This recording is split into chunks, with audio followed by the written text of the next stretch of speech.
Good morning and welcome to the Monday Morning Marketing Podcast. I'm Esther. And I'm Melanie. And today we're talking about lead generation. What is it and why do you need it? Well, yes, lead generation is pretty much where you generate leads normally through, I have no idea. Okay, so you just basically said the title again in the reverse words. So lead generation is generating leads. That's very useful.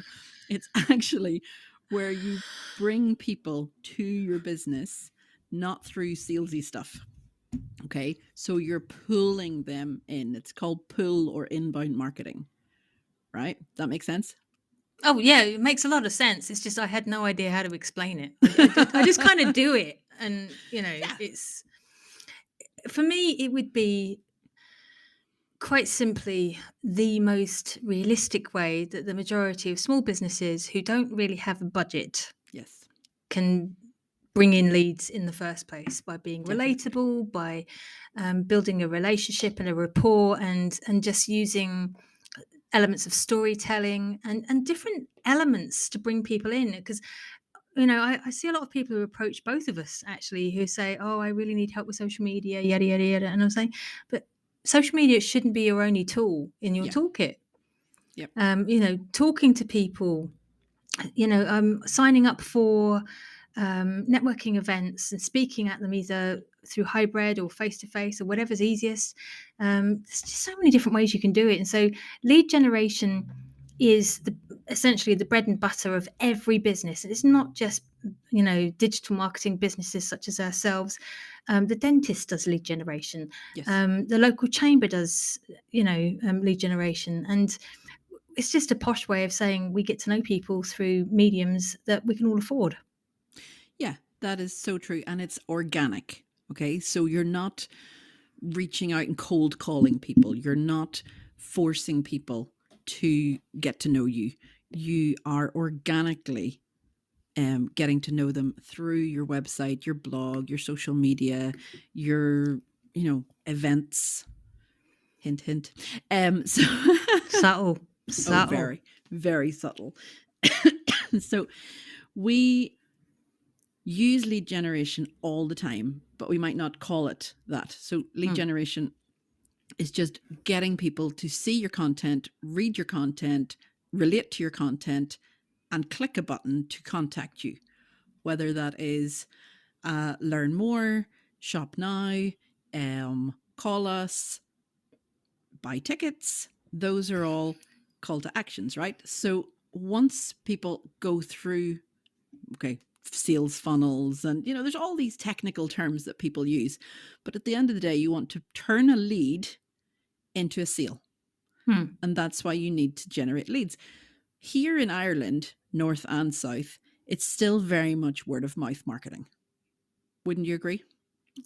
Well, yeah. I mean, let's face it, we can just cross over the board and shake hands. Yeah. COVID permitting. But it's also that, the small business down the street did good business with you or got good service from restaurant X, and they're going to tell people, oh, I really recommend you go to so-and-so. Yeah. See, that's also known as experience marketing as well, though, isn't it? Yeah. I mean, there's so many different words for the same things. Yeah. So, cut through the jargon. And what you need is sales through people finding you. And it really depends on the amount of time you have available to you and the amount of time, maybe if you've got a team like Esther does, who can support your marketing efforts. So, and also what they're capable of doing. I mean, when most people think about marketing, lead generation, they think of, doing a download and you have to put in your email address.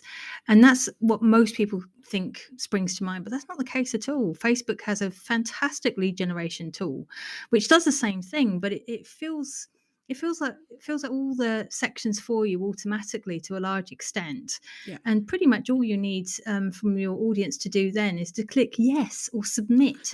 Yeah. It And takes so out it's the really no guesswork effort of, yeah, there at of all. what's my email address again? Yeah.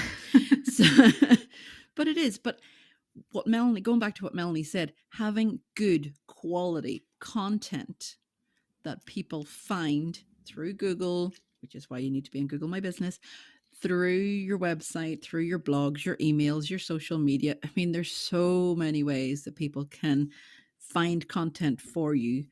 And it doesn't just have to be images or written, it can be videos, it can be audio, Podcasts.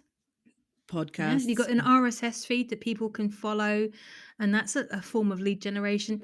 And as you probably are aware of, there are pieces of code that people put on their websites, like Google tag, and for Google Ads, LinkedIn tags, and also Facebook pixel codes, and that's essentially lead generation as well, where you get tracked basically if you're following somebody's website and go and visit elements of their website, different pages. Maybe you've traveled through a cart or something like that.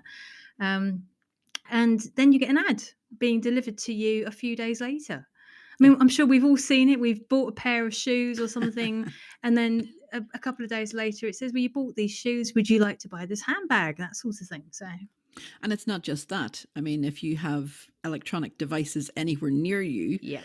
and you're talking about, I'm thinking of going on holiday, next thing you'll see ads for holidays all over your social media. Coincidence? I think not. But why don't people just buy leads? Why not just buy them?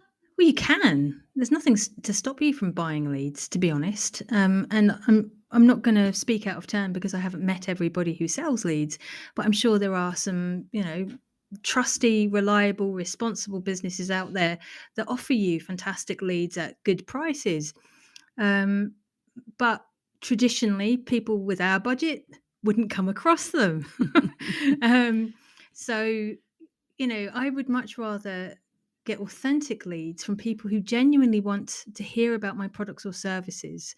And it may be a bit harder won, but I mean, we've talked about this before, haven't we? We've talked about vanity metrics and, Yeah. how lovely it is to have thousands and thousands of people follow you and subscribe to you and that sort of stuff.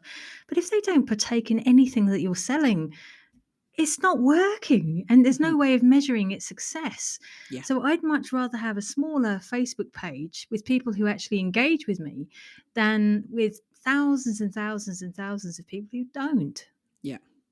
Exactly. I fully agree with you there.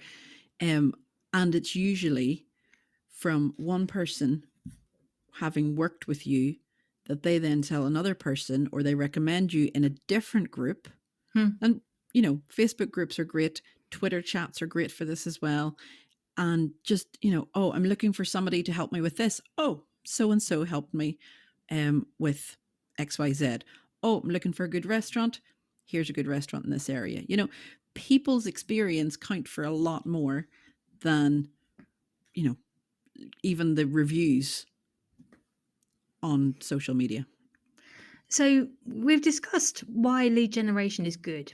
So how can we actually tell our audience how to implement lead generation to make it effectively work for them within a budget that they can afford? Esther, not to put you on the spot. Oh, totally put me on the spot. Well, like you were saying, just be yourself, be authentic, use your tools and your channels, use your social media, update your website, have your blog, share it out, comment on other people's things. Just because you have an audience on any social media platform doesn't mean that they're seeing you. You should be helping in other areas as well. Join a Twitter chat and, be useful. Answer questions, help people out. Yeah. I mean, I use Opt-in Monster to help get sign-ups for my newsletter. I use a lead magnet to get sign-ups to my newsletter as well. I talk about my newsletter when I go on to podcasts. No, And really? yes. Do you have And a newsletter? I have a newsletter that goes out every month. So, and just to let people know about it, because just because I post it out there, as you say, you can't assume people are going to see it or hear about it unless you tell them. Yeah. Some people get information through podcasts, some people get information through videos, some people get information through, contacts with close friends or family. Yep. And so that you don't just say it the once, you keep telling people about it and give them some benefits. I mean, one of my favorite slides on a presentation I do for Start Your Own Business is features, tell, benefits, sell. We actually did a whole podcast on it as well. Mm-hmm. And it's so true. People will listen to the features, but they'll only take away what they benefit from. So by telling people what they're going to get out of it is the best way to get people to give you their lead generation details. Yeah. Now, it's interesting because I just saw some statistics that most marketers, B2B especially, say that 65% of their leads come from referrals. Really? Yeah. Wow, that's impressive.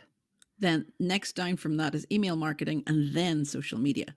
So definitely have a newsletter. Yeah. Like, I don't think we've done a podcast on newsletters yet, so maybe that's an upcoming one that we should do as to why people should have a newsletter. But definitely keep being helpful and useful, and people will refer you as well. Yeah, Those are the best types of leads to get. That's it for today, guys. Thanks again for joining us. If you've any questions, do get in touch. We love to hear from you. And we'll be back next week with more Monday Morning Marketing. Bye-bye. TTFN.